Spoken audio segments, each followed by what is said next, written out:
Hey friends, and welcome to the Happy Hour with Jamie Ivey podcast. I'm your host, Jamie, and I'm so excited you're here. Every week I invite a girlfriend to join me on the show, and we chat about the big things in life, the little things in life, and everything in between. Guys, before we get to our show today, I want to thank one of our partners for today, and that is Star from Afar. Whether you believe it or not, guys, Easter is right around the corner. So the question we're asking is, how do you help your kids see past the candy and bunnies to help them understand what Easter is really all about? Star from Afar Kids just recently released their new Easter activity, the Easter Story Egg. It's a really cute and easy way to help your kids understand the meaning of Easter. The Story Egg set comes with a hardcover book and a set of 7 wooden nesting eggs. Your kids will love playing with this nesting toy, but the really cool thing is that the eggs actually tell the story of Jesus from the day he walks into Jerusalem on Palm Sunday until Easter Sunday. You can read through the whole book and each egg in one sitting, or you can start on Palm Sunday and open an egg and read about an egg each day all the way to Easter, when the tiniest little egg is found empty, to remind your child that Jesus has risen. Right now, Star from Afar Kids is offering 10% off to all the Happy Hour listeners until Easter with the code Happy Hour. Help your littles celebrate the true meaning of Easter this year with a story egg. Guys, you're listening to episode number 133, and my guest is Kate Merrick. Kate has been highly recommended from you guys to come on the show, and when I met her at the IF Gathering this past year, I knew that I had to have her join me. Kate and her husband Brett live in California, where they founded the Reality Family of Churches. In 2013, Kate faced what is every mother's worst fear when her daughter Daisy went home to be with Jesus.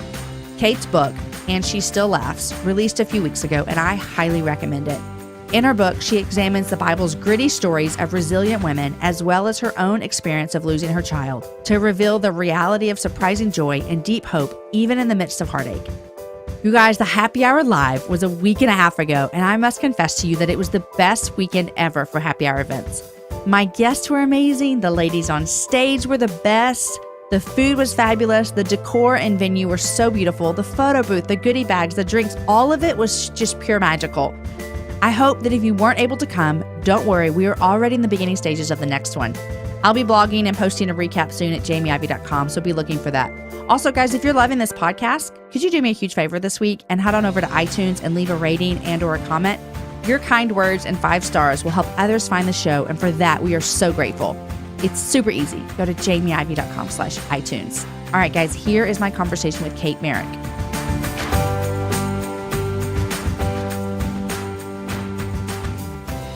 Hey, Kate, welcome to the Happy Hour. Thanks for having me, Jamie. This is super fun because we met at IF Gathering, but I think I told you there, and I'll tell you again, I've had so many people email me and say, you need to have Kate Merrick on the Happy Hour. Okay, that's so sweet. Isn't that nice? And do you remember when I saw you at IF, I kind of almost semi-attacked you to tell you that, because I thought, that name sounds so familiar. People have been telling me about her, and here she is right in front of me.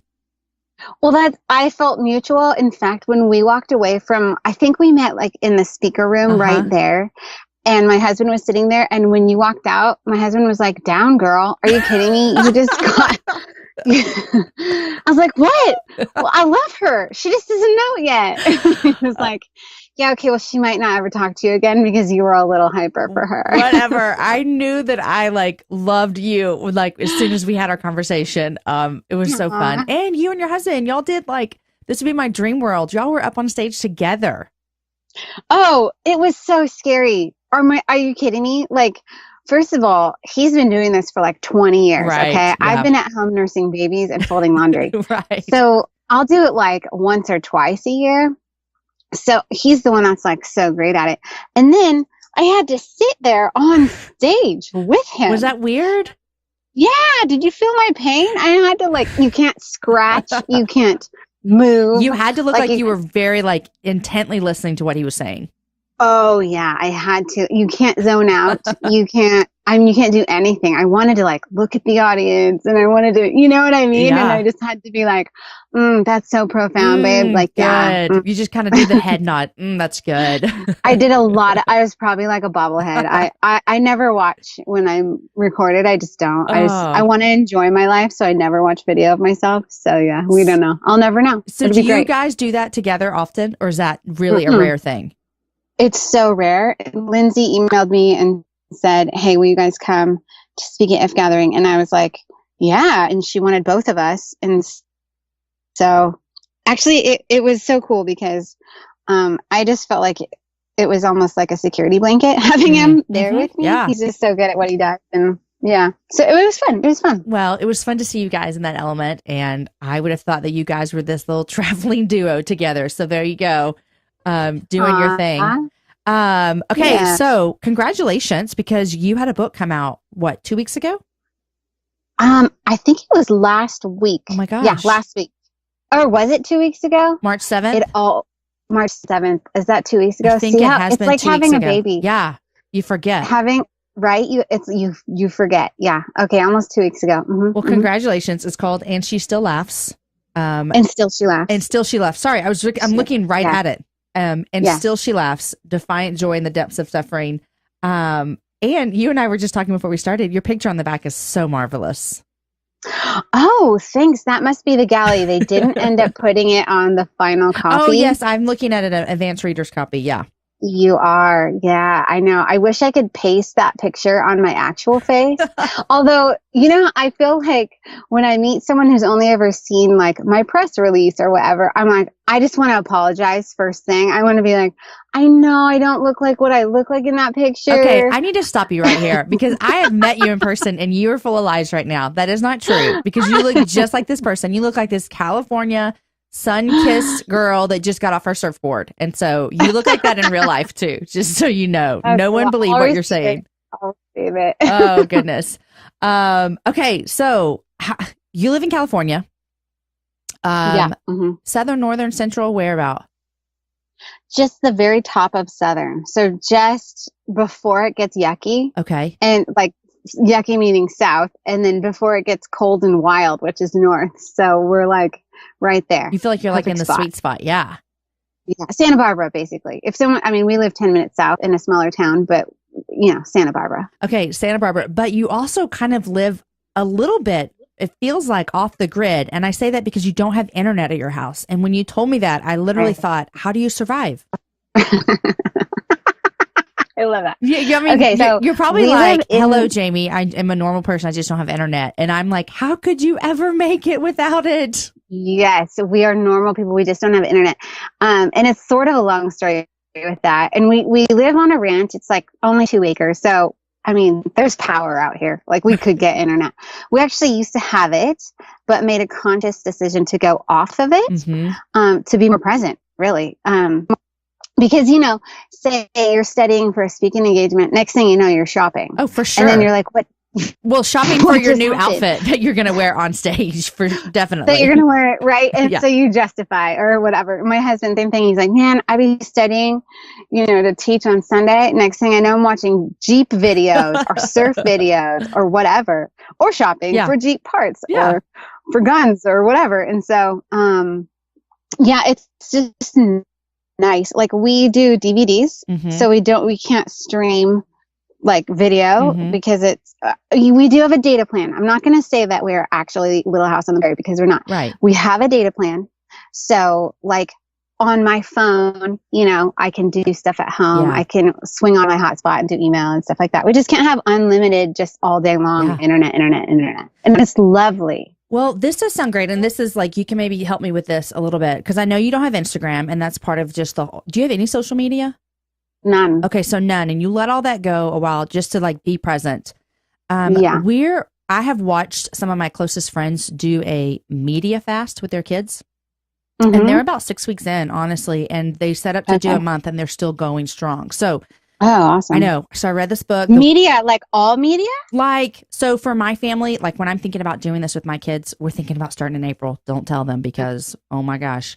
Because you want to be able to renege and not have them know, right? Well, yes, but we've been talking about it for a few weeks. So it's kind of Aaron and I gearing up to it as well. And honestly, like, I could never tell my kids this, but I have to get through March Madness first, because I love watching basketball. And so I would feel like a fraud if I told them they couldn't watch anything unless it was basketball with mom. And so we're going to get to April. I know, I'm weird. Okay. But anyhow, so for our media at our family, it would be like TV, all their electronics, which my kids don't even have that much stuff compared to comparatively to other people in our neighborhood and stuff. But like electronics and TV. So you're really just shutting down all media, for real, all media, especially for the first 2 weeks. And then our friends, and even the book I read, they say, you know, every once in a while throw in a movie or something. But it is literally it's kind of a reset for my kids, especially, or especially some of them. Not all of them struggle, but just a reset on their brains and a reset on attention. Yeah. So that's what we're doing. But I love it. I'm a little nervous, you know. Oh, the first few days are going to be like HE double hockey sticks. Yeah. But then after that, it's going to be amazing. Well, and nervous too as a mom, because how much do we as parents depend on electronics to babysit our kids? I mean, now that my kids are older, maybe not as much. They kind of do their own thing, but still, you know what I mean? Like, oh, just watch this show and you'll be fine. Yeah. Yeah. So we're about to do that. But you guys have cut out social media, both you and your husband? Mm-hmm. Okay, tell me about that. Okay, so he had Twitter. He had Facebook and Twitter. I never had either. I just never had any desire for either. So I'm going to back up a little bit to 4.5 years ago. 4.5 years ago, my daughter was on her third cancer diagnosis. And so we were looking down the pipe of experimental treatment, and we were going to go to Israel. I don't know if this is bouncing around too much, but it's kind of like, you know, the genesis of the whole idea. I didn't know this, so yeah. Oh, okay. So yeah, so we took her to Israel to you know, to hopefully try and save her life. And before we were going to go there, we kind of just, like, you kind of take a step back and look at your life and you think, what am I even doing? And what am I letting control my choices and my minutes? And then you realize every minute is super duper precious. And I always tell our kids, like, hey, God gives us a certain amount of money. It's all about like what we're going to choose to spend with it. Well, God gave us 24 hours in a day. What are we going to choose to do with those hours? And so I think it started specifically with me in the hospital at UCLA, and we're there trying to harvest Daisy's stem cells so that they can make a vaccine out of her tumor, and that we can get all these like things done in Israel.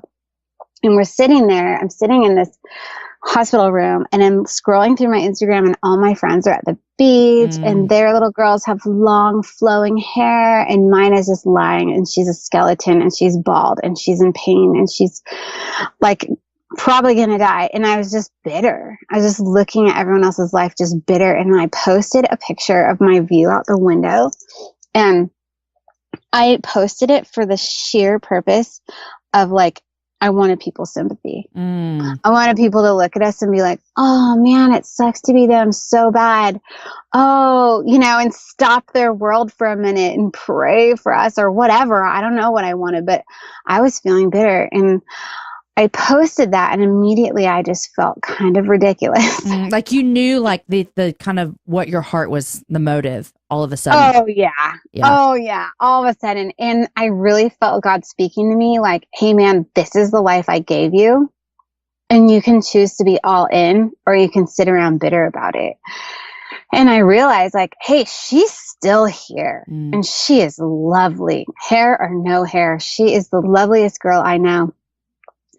And I honestly like made a conscious choice to stop looking at other people's stuff and just focus on my family and where I was at. And all of a sudden, you know, a dreary day in the hospital turns into a chance to snuggle with my daughter and a chance to get to know her better and, you know, hold her hand and trace her fingers and laugh together. And there were all these blessings I was missing because I was just comparing my life with everyone else's life. And then, and a thing about that, you know how, like, basically when we look at other people's stuff, we're comparing other people's outsides with our insides. So it's just not accurate. And so a couple months later, like maybe a month later, we were in Boston, and we were visiting friends on our way out to Israel. And we had a picnic at the Arboretum. And my good friend Nina posted the picture of the picnic. And if you looked at it, you would think, oh, these two families, they have it all. They're in Boston. They're planting churches. Like, that's so cool. And oh, look at those beautiful children. And look at, they're having a picnic on the hill. But what you don't know is that we are walking into like the probable death of my daughter. They were walking through heavy spiritual warfare and depression from church planting in Boston. And like, we were two really miserable families. And so you just can't compare your insides with other people's outsides. And then we were heading to Israel, and all of a sudden I realized, like, hey, are we going to pimp my daughter out? This is terrible, but I said pimp my daughter out.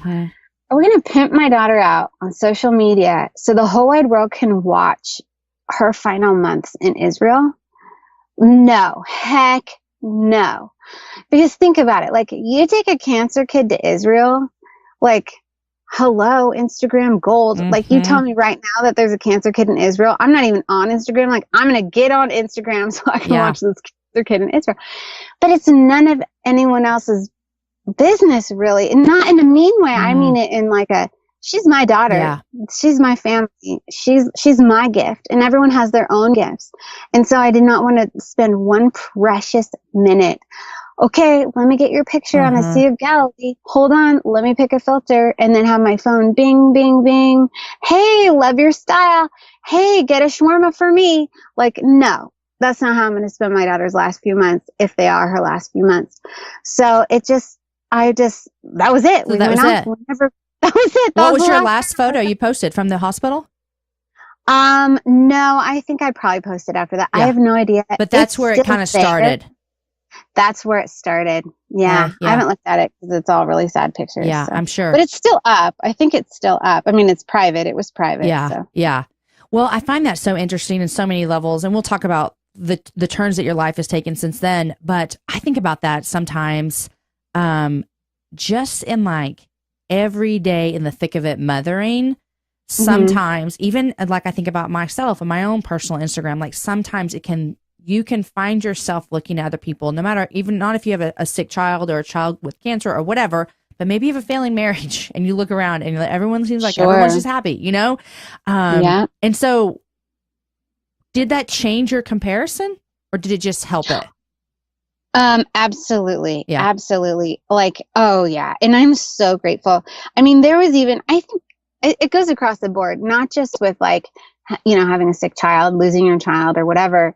I think it goes across the board with everything. I mean, years ago, there was a time in my life when my husband said, you know, you're reading these fashion magazines and you're just feeling like crap about yourself. So why would you do that? And I remember him telling me, I forbid you from looking at fashion magazines. And like, I was kind of like, what? No, nuh-uh. Yeah. But he was totally right. I put that thing down and all of a sudden I feel like the biggest toad that ever lived. But if I don't look at it, I feel free to be myself. Yeah. I feel like I have a family who loves me. I've got a great life. Like, it's just weird. You know, you go shopping and you didn't know you needed all that stuff. Right. Right. I never even knew I needed it, but you were happy without it. Yeah. So yeah, it's kind of more of a just being okay with the way things are, being okay with my own life. And I think it takes intentionality too. You know, as people are listening, they're thinking, man, I really struggle with that as well. Well, then you might need to make some changes. And some people can thrive on Instagram and never have those feelings, but they can't handle Twitter. I mean, whatever it might be, who knows what it is for you. But I think it is really great hearing your story. And I actually didn't know that it started then of you letting go of social media. So I find that really interesting too, about how God was just showing you, hey, make these moments count. Because what you didn't know then, or I don't know if you felt that way or not, but what you didn't know then was that you literally did just have a little bit more time with your daughter, you know? Okay. So I started reading your book and read like 6 chapters today in like an hour and a half when I knew that I was going to talk with you. That's awesome. And I heard your story because listen, I'm not going to talk about this because I'm going to tell you, and I get chills even thinking about it. When you and I met, we spent like 2 hours in a booth upstairs at whatever restaurant that was. Yeah. It's one of the most like sacred, special moments I've ever had in my entire life. Oh, thank you. It was so healing for me, Jamie. It was so like, it was crazy. Like the things I told you in that booth, like I'm never going to probably tell anyone, you know what I mean? It was really special. Like I feel like that was a gift from the Lord that he's just plopped you down and was like, hey, here's a heart that's going to listen to you and just like, you can be free. So thank you for that. Well, you're welcome. And I just want you to know, and I'm certain I told you this that night and after, is that, man, it was I felt like, and I still feel like I got tears in my eyes just now. Like I still feel such an honor to be able to be the receiver of the information that you gave me tonight, that night. And so I feel like I could fly out to your house and be like, we could just go to lunch and pick back up because we just shared such an intimate moment there. But your book, I got it a couple of weeks ago, the advanced reader copy, and I was looking at it today, and what I expected to find was your story of walking through cancer with your daughter.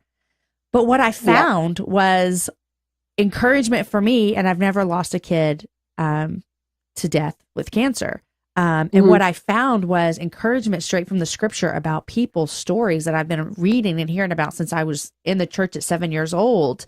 But you talk about them in this personal, intimate way, as if these women that you're discussing are literally your friends. Like when you described them at first, I was like, man, she's got some crazy friends. And then when you said, this is Mary and Bathsheba and all these people, I was like, oh gosh, wow, they are crazy women in the Bible. But one thing you talked about at the very, very beginning is, you said, I've learned not to fear suffering because it's not my enemy, but it's my teacher. And I just, man, and you talk about joining this community of suffering that you never knew you'd be in so early. And do you know Catherine Wolfe? I do. Catherine Wolfe was on here. I think it was like episode 98. And she talks about this young suffering club. And she kind of talks about suffering the same way you do. And so when you say, I don't fear suffering, but I look at it as my teacher, someone's listening and going, I've been through suffering, Kate, and I don't know what you're talking about, but you know what I mean? So like, how do you say suffering can be a teacher in my life? That's a really deep question. I think to say that I don't fear it, I mean, I don't want anyone to think that I'm this superwoman and that I'm like, you know what I mean? I'm not a superwoman, and neither are these women in the Bible. I think what we all have in common is just plain old faith and just letting God be God and just knowing that he's with you walking through it. I think no matter how hard we try, we can't keep things the way they are. Like you can't, no matter what we did, no matter how much money we spent on treatment, no matter how many people we had praying, we could not save my daughter's life.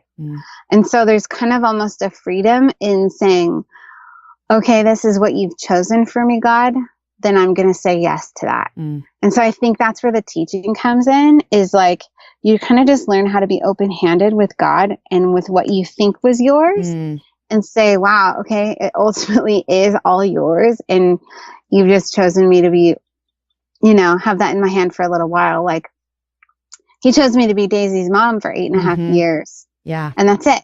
And that was it. No more. And so I can either say thank you for that, or I can rail at him and wave my tiny dust fist at him and say, why don't I, and be entitled. Why didn't you give me why?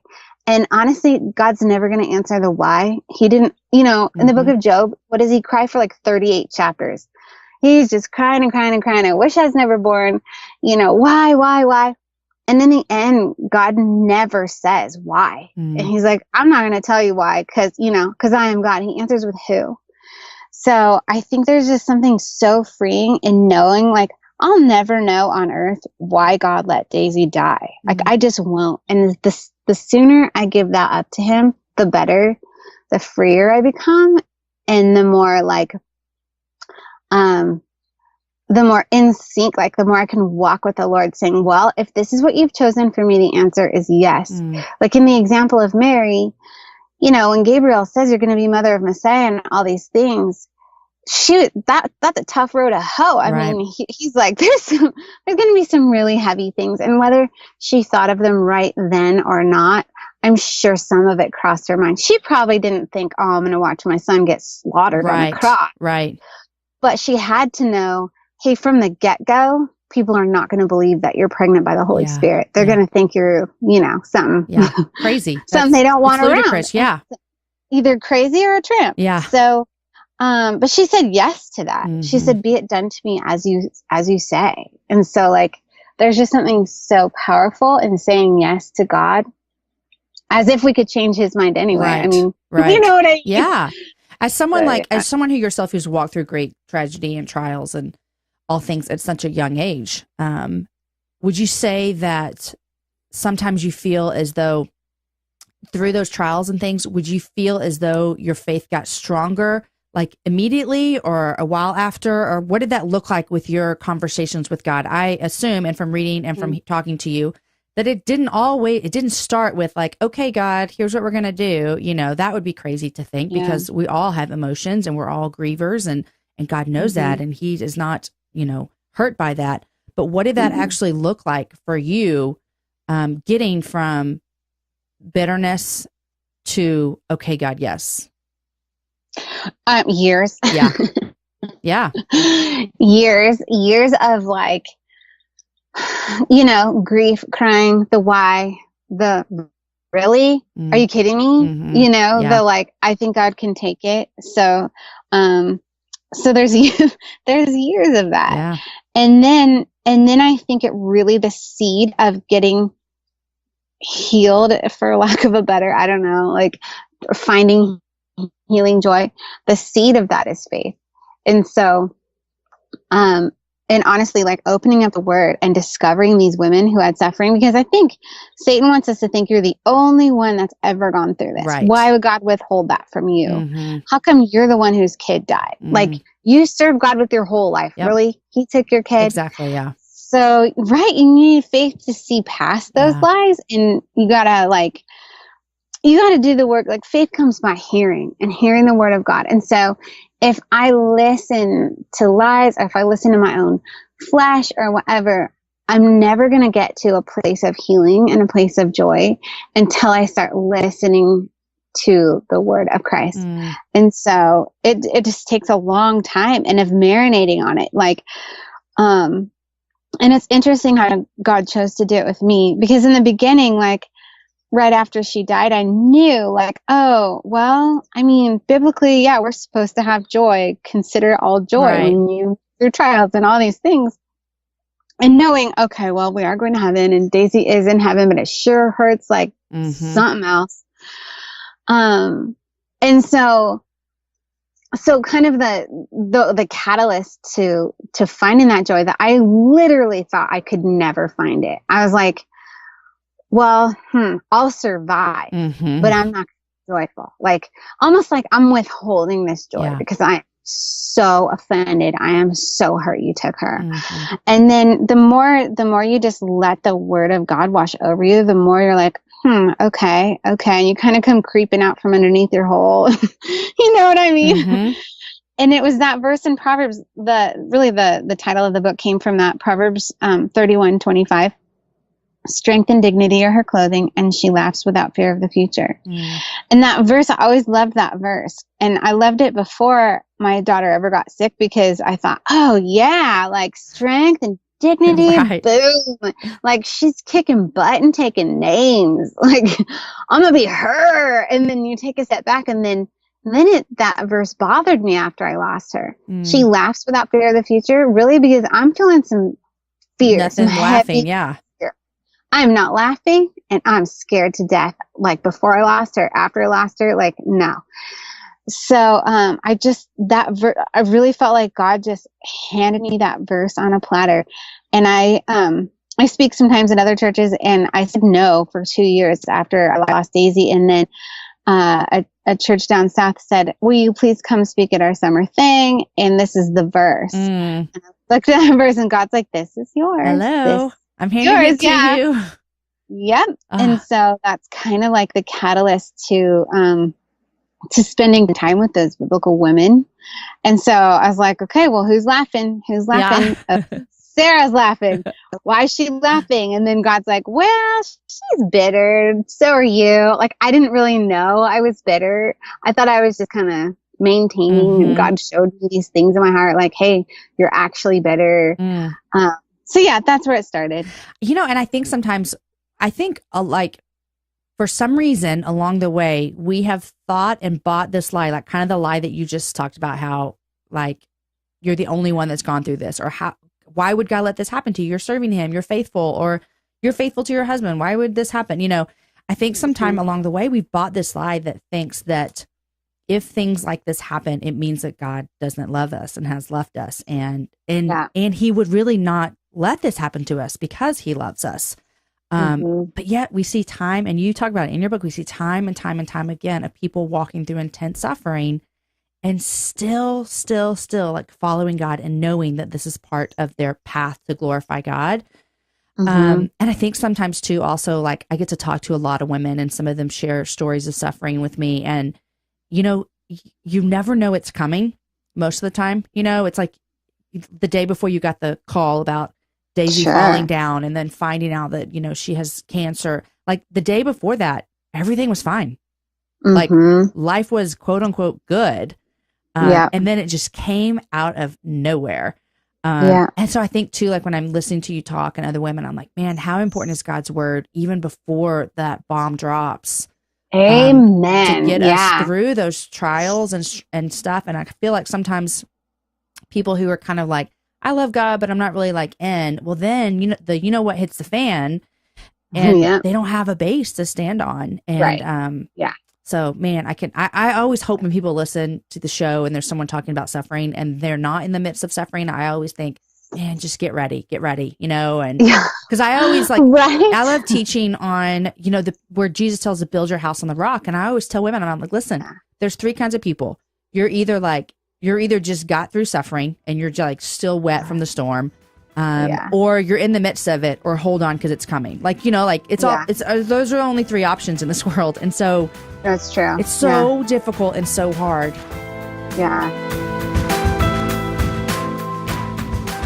Okay, guys, before we get back to my conversation with Kate, I want to thank one of our other sponsors for today's show, and that is Prep Dish.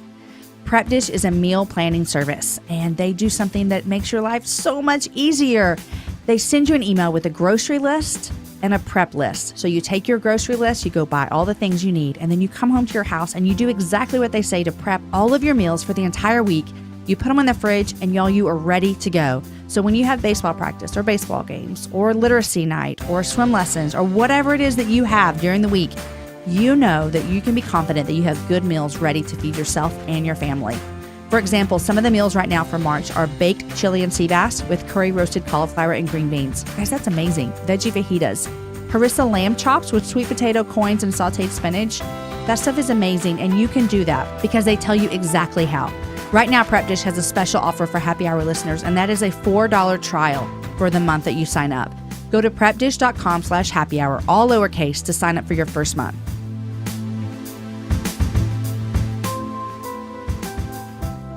Have you found that you have been able to kind of meet more women and kind of have a little bit more compassion, empathy for people who've walked through what you have?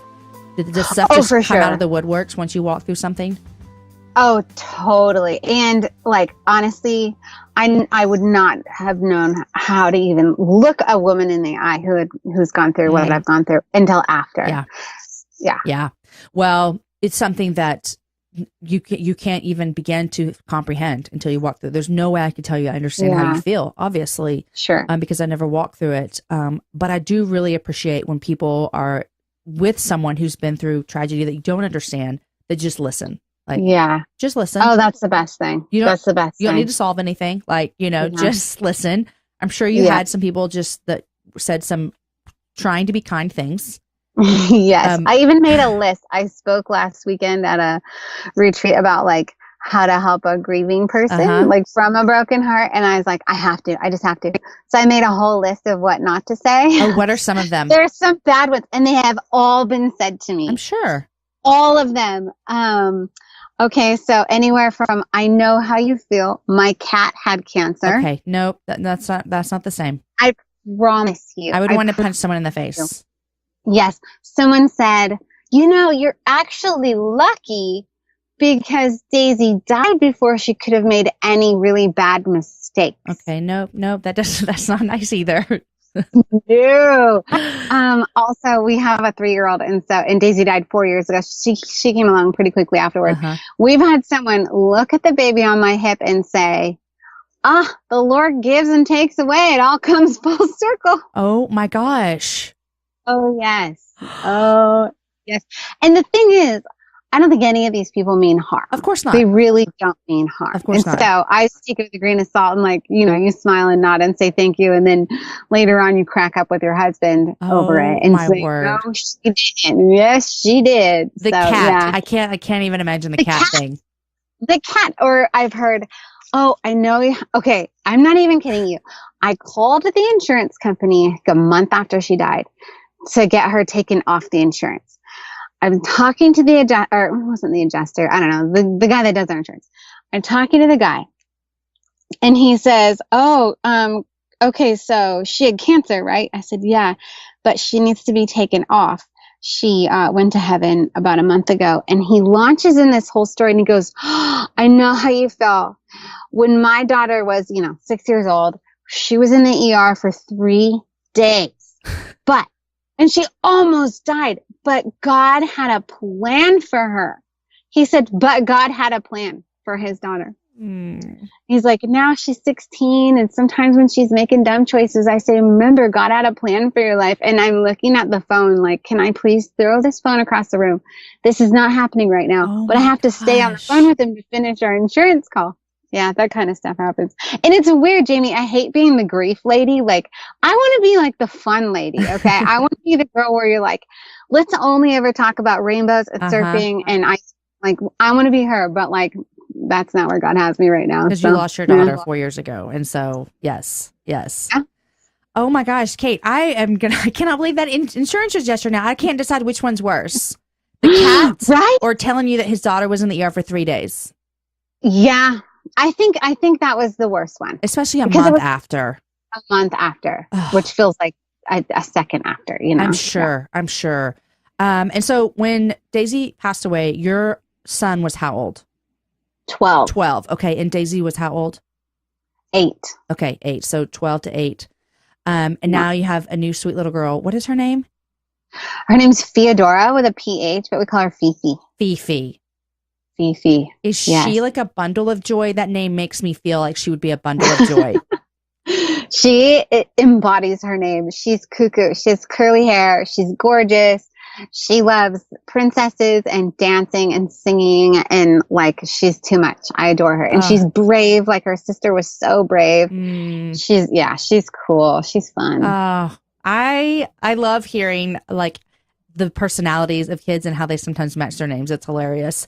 When you and your husband decided to have more kids after Daisy passed away, was that like an easy thing for you, or was this a hard thing? That seems like that'd be a hard road to follow. No, I feel like it was like a word of prophecy, because I was super proud to have my kids in my 20s. And like, I remember you told me like, this. Whatever, yes. old moms, like, old moms are losers, like, I was super prideful about it. And especially at the school my kids went to, because like it's a private school, and so we had grandparents paying for it, but like the other parents are like older and rich, and so I'm like, whatever, rich old mom. We're like young and cool. I'm just confessing to you right now. I'm just saying it. I love it. You're like a young hit surfer mom. Right? Yeah. I was. Now I'm older. So anyway, I was stoked to have my kids in my 20s, but I'm going to freak you out right now, okay? I'm going to freak you out. Okay. So we had Daisy. I was 29. And all our friends are getting vasectomies. My husband looks at me and says, well, I guess I'm going to go get a vasectomy. That's what everybody's doing. And I said, I'm not against it, but I don't think it's a good idea for us. I said, what if one of our kids died? No, you didn't. And I promise you. So don't ever say that to me. What if one of our kids dies? I don't want to be a 1-kid family. And he's like, well, okay. And so he never got his vasectomy. So he didn't. Fast forward 10 years, because Daisy and Fifi are like 9.5 years apart. So I'm 38 when Daisy goes to heaven. And like, and just, wow, my son is 12. Like, I can't start over. That's insanity. Right. This is so sad. And like, I'm just done, and I guess I'm done, So for 6 months I almost felt sorry for people with small children. Like, oh, gross. You have a small kid. Like, you're changing diapers. That's nasty. That's how I feel now when all my kids all my friends have babies still. I'm like, ooh. Yeah, we're like, little kids are for suckers. Like, no way. We're going to enjoy our lives. And then one day, I literally woke up one day, 6 months after Daisy died. And my husband, he gets up at 4 a.m. He goes into his study. He's studying in there. I'm just lying there. I feel like the Lord says, I want to give you a gift. And I'm like, huh? So I walk into my husband's study. And mind you, the day before, we're like, yeah, having kids is for losers. Right. the day before. I walk in there, I look at him, and I said, I think God wants to give us a gift, a baby. And he looks at me and goes, okay. And so 2 weeks later, I was pregnant. 2 weeks later. Yeah. You had sex that day. Oh, you know it. 2 weeks later, you're pregnant. Yes. Oh my gosh, I just got chills again. Weeks. Yes. And then it's crazy, right? So, and that's why we named her Theodora, which means supreme gift. Yeah. So now I'm an old mom. So I have a 13-year gap between my kids. 13 years. So my son got his license. He's got a girlfriend. Oh my gosh. Like, yeah, he's halfway through high school. Like, I'm going to graduate my son, and then my daughter starts kindergarten. So now you know how to pray for me. But it's your gift. It's your sweet little gift. Oh, and all those times that you were making fun of all of those old moms, here you come to kindergarten. Here I am. And I actually did a little book signing at their school. And I opened up like, hey, guys, you know, I was here 13 years ago with my son, and I was a young mom then. Now I'm an old mom. So, yeah. Oh, my gosh. That is so funny. Well, I love that gift that you guys got for sure. And I can't believe that you just got the word and made the baby. Right? Right. Crazy times. And then I actually had a miscarriage. You probably haven't gotten to chapter 9, I think it is yet. But I read that already. I skipped around, but yes, I read it. Okay. And cried with you. Yes, thanks. Mm-hmm. Yeah, that was crazy. Yeah, we had a miscarriage, but anyway. Is that what you talked about in chapter 9? Or is that another miscarriage? I can't remember which. Yeah. That was my recent one. Mm-hmm. So you had one after Fifi. Okay. I did. Yeah. I but I've closed up shop since. Okay. So. You're done. No more kids coming out. I'm 42, man. Like, I'm done. You know, I read that chapter today, and I've had 2 miscarriages as well. And I just really, really like felt that pain. And I know a lot of listeners too have gone through that. It's crazy. But the chapter after that, I read that one as well. See, I read like the first 3 chapters and like the last 3 chapters. So, okay. But you talked about perspective versus comparison, and we kind of talked about that at the beginning, but I loved the way you talked about it, because it's really just this kind of shift that you had where you're like, wow, when I actually look at the perspective of what's happening in my world right now and don't compare it to everyone else. And for you specifically, you were talking about a time like when you were kind of in the midst of writing this book, and, you know, your husband just looked at you and said, she's alive, speaking about Fifi, right? Mm-hmm. Yeah. And just like saying, hey, it's not that just this has happened in my life, but what if I change my perspective on it? And you said this, I'm going to read it. It says, perspective is a giver, comparison takes. I loved that. It says, and then you say, perspective is generous, comparison pares down the loveliness of your life until it appears a thin shred of its former glory. Perspective carries us through life laughing. Comparison evokes cursing and frowns and grumbling. And that is so true. With our families, with our ministries, with our work, with our bodies, with everything. Yeah. Everything. I mean, I had started to think like, you know how like a lot of maybe younger wives, they'll start grumbling about their husbands. And I think sure is a whole lot of single girls out there would love to say goodnight to someone and wake up next to them with a diamond ring on their finger. Right.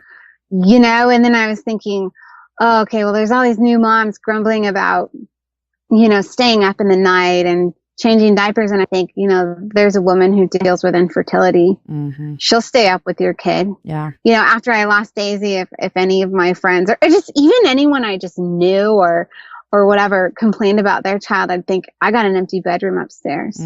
There's toys in there. There's clothes in there. I got love in my heart. I'll take your kid off your hands. You know, and so it just like kind of birthed this thing in me to where like I didn't want to just, you know, throw everyone else under the bus, but like, okay, look at your own self. And so it like kind of carried over. Yeah. So and how do we do like when I read it, it was like, oh, this kind of light bulb moment for me as well. But and then I even had the thought of like, how do I keep that knowledge and that perspective when I'm not in the midst of this huge storm, if that makes sense. Like that to you now is like constant. You'll never forget that because Daisy's never coming back. Yeah. But for me, or even you in different areas, you know, like maybe it's not parenting for you because you understand the gravity of that, but it could be something different for you. I just was thinking like, man, how do we keep that in the forefront of our mind? Like the perspective versus comparison. I think it's just a reminder thing, and having girlfriends that will remind you as well. Totally a reminder thing. Yeah. Oh yeah. And like my man, it's so great. He just looks me in the eye and he's like, "You kidding me right now?" And I'm like, "Oh, you're right. Okay, never mind." You know, like, and we literally, you know, that chapter is called "Just a Little Bit of Poop." We literally say those words all the time. It's just a little bit of poop. Just a little bit. It's just a little bit of poop. It's gross, but it washes off. It's okay. It's done. I also read in here how you got peed on at the beach. I did. I was cracking up laughing about, I don't understand why a dog would pee on you. Don't they pee on things and not people? Oh, apparently. Okay, this dog is evil. This obviously super evil. That dog barks at my little girl. I hate. Like, I'm sorry if there's any animal lovers. I love me some animals. They taste so good, but but you don't like to be peed on. I don't want to get peed on, man. If I had like a rock, I'd have chucked it at its head. And I pass by it all the time. We go to that beach all the time. That's hilarious. And I curse at it. I like shake my fist at that dog. Dang you, pee dog. Okay. Do you surf as well? I do. Yeah. Okay. Let's go. No, absolutely not. Absolutely not. Because wait, I listened to you in a podcast saying that you don't like the creatures. Nope. I am convinced that a shark will devour me for lunch. I am not even kidding. Like, it's just gonna take me out. It could happen. I mean, there are sharks out there. I'm not gonna lie, but you know, it's one of those chances you take. Like, I could drive to the store to get ice cream, but I could get hit by a bus on the way. It's probably more likely that I would get hit by a bus than eaten by a shark, right? Oh, much more likely. Okay. And probably even more likely to get hit by lightning. Although in my area, there's been so many more shark sightings in the last year. It's really crazy. In fact, okay, so we have junior lifeguards in town. I used to be a junior lifeguard instructor. Now, last summer during the meet, so we meet with like the neighboring cities and their teams and whatever. Last summer during the meet, there's hundreds of kids in the water. A great white, which is kind of easier. Oh my gosh, I cannot even handle this. No, you're not even going to believe it. A great white comes up, like, I don't know what it's called. With whales, it's called breaching, but I don't know with sharks. So it comes up, flies out of the water with a seal in its mouth. No. That thing to shreds while all the kids are in the water, and like everyone's like, get him out. And then my son, my precious and only son, he's a surf instructor. Like, that's his job. He works at surf camp. So all summer long, he's in the water from 9 a.m. to 3 p.m. the entire day. And then, you know, he'll probably surf after that. This summer, there were at least 5 shark sightings, and we're talking not like, oh, it's 100 yards out, but we're talking like 5 yards out. I have heard, and I'm going to botch this up, but someone will tell me, I've heard that the sharks are coming closer to shore than ever before. It could be true. If not, it keeps me out of the, like, I'm going to convince myself that it's true. So, oh my gosh. So, Kate, when you say shark sightings, have there been any shark bitings? Well, a guy I know from my church got his kayak bit. It bumped off his kayak, chomps onto the kayak, and then like pushes it away. There's been bitings like an hour north of me. There's like an area with a lot of sharks. There's been quite a few bites up there. Not in my actual city. Okay. I literally, if you could see me, I have I like have my hands over my eyes, and it's like, if I stop thinking, I will stop. This is like so scary to me. Okay, did you see Soul Surfer? No, but yes, I did. So good, right? So I want to have her on the show. You have to. Wait, have you had her? No, I want to though. I'll hook you guys up. Okay. But I watched that show, and I mean, I look at her. I mean, it's completely true. How old was she when that happened? Like 16? 13. And then she's like begging her parents to get back in the water in like, what, 2 weeks? It was crazy. Yes. Dude, I just think some people have that in them. You know what I mean? Like, I don't have that in me. If I got bit by a shark, I like wouldn't even go to the pool ever again. Like, I'm out.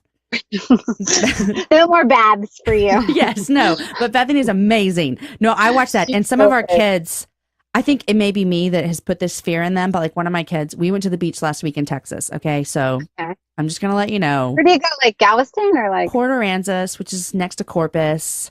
It's not nice, Kate, at all. Okay, so think of like the worst possible thing you can imagine, and then there's water. Okay, so but my kids were like, "Are there sharks?" And like we couldn't lie to them. We're like, "Yeah, it's the ocean. Yes, there's sharks, but they're not going to come up." Yeah, I mean they could, but they probably won't. That's what I kept saying. Yeah. And so they got in the water, and I tell you, like I was trying not to put my nervousness on them, but I watched them the whole time, and I literally would think things like, is this it? Like, am I about to see one of my kids devoured by a shark? And then I went through scenarios about what I would do. I was just nervous, but I didn't want them to know it because I wanted them to be brave. And they were. Yeah. They were brave. I mean, and chances are. And they didn't even know that I was like a nervous wreck on the beach. So. Good job, Mom. I know. I did it. I held it in, and I did not make them feel that way. I'm actually more afraid of bears.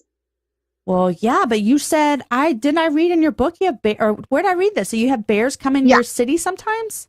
We did. Well, actually last year, a woman who was hiking with her dog got attacked by a bear. She lived through it, but like I'm sitting looking at the mountains right now, and there's bear tracks out there, and they've come down into my neighborhood before. So if I hike, I'm like totally afraid of bears. So I'll hike with a couple of sticks, and I'll be whacking them together. The whole time, noise, yeah, that's what I've heard. Yeah, that makes me nervous too. Man, so funny.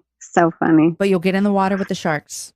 See? Oh, I totally will. It's just how you grow up too. Like, your son's out there. Like, yeah. Born and raised. Like, I've been in the ocean since I was born. Yeah. I had another girl on the show, Monica. She lives in Hawaii, and her sons are like sponsored surfers. Monica's my good friend. Oh, really? Yeah. So she was on the show, and so we probably had the same conversation about how much I'm scared of sharks, and she probably said the same thing you did. Like, you go out there and you do it. You just do it. You just do it. Mm-hmm. Oh. Kate, are you reading anything these days?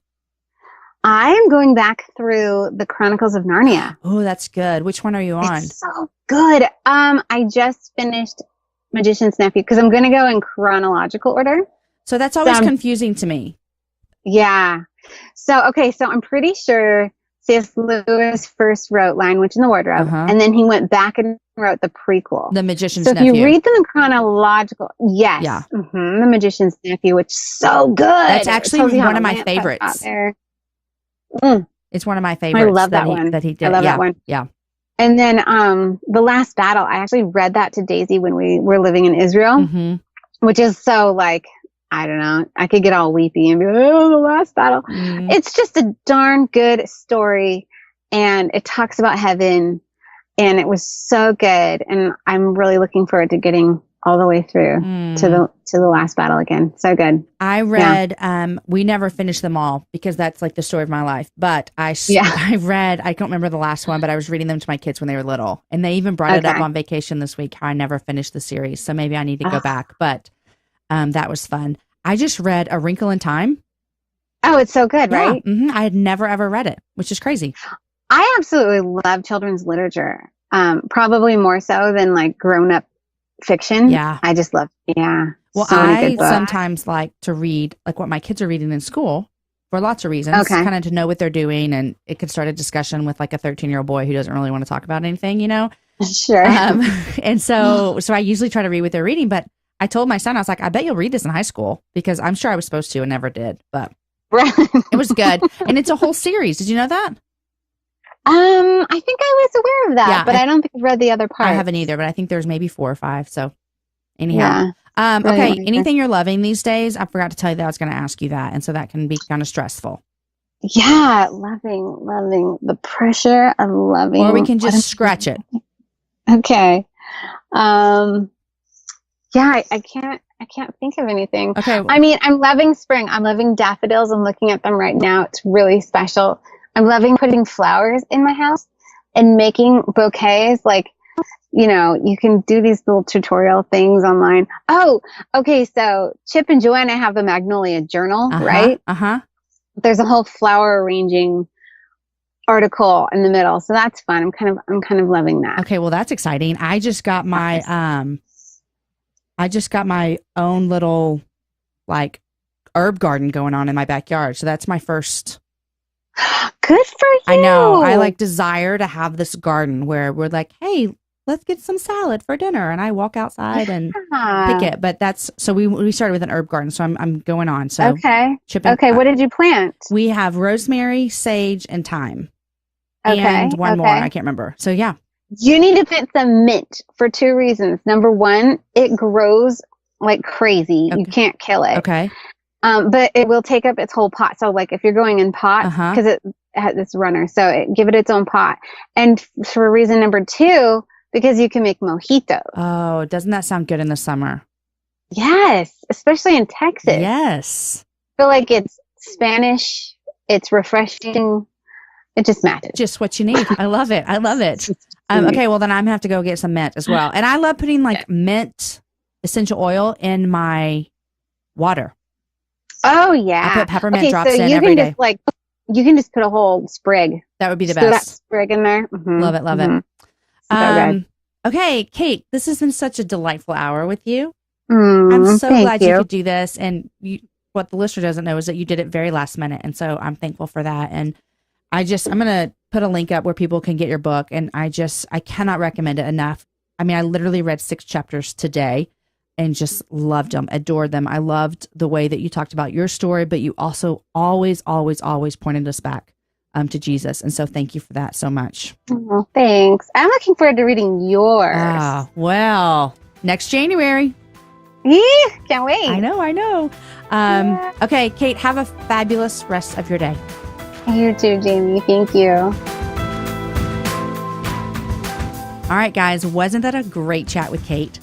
I cannot even begin to tell you how special the moment was that her and I shared at the end of IF Gathering in a booth when she shared so much about her sweet daughter, Daisy. This mama has grieved hard. She is still grieving. In the midst of it all, she is still living and laughing as well. I really hope that you were encouraged by our conversation about living in the moment, perspective versus comparison, learning to suffer well, and of course, my crazy thoughts of getting eaten alive by a shark. And I hope Bethany Hamilton comes on here so she can just reassure me. Well, she can't reassure me because she was bitten by a shark, but I still would love to talk with her because I saw the movie and I adored it. So hopefully we'll get Bethany on here as well. Guys, today's show is edited by Logan Garza and the music is from Jason Poe. This Friday is the Happy Half Hour that was supposed to air last Friday. You guys, the live event and then spring break, it just did me in and we never recorded one. Don't worry, my good friend Logan Wolfram will be here this Friday for the Happy Half Hour. If you missed last week with Heather Avis, make sure you listen. It's really one of my favorite shows we've ever recorded. Next week is my guest Tish Oxenrider, and although we've known each other online and in some writing circles, this will be our first time to chat for the Happy Hour. I'm super excited. Guys, enjoy your week, share the show with a girlfriend, and have a happy hour with a friend.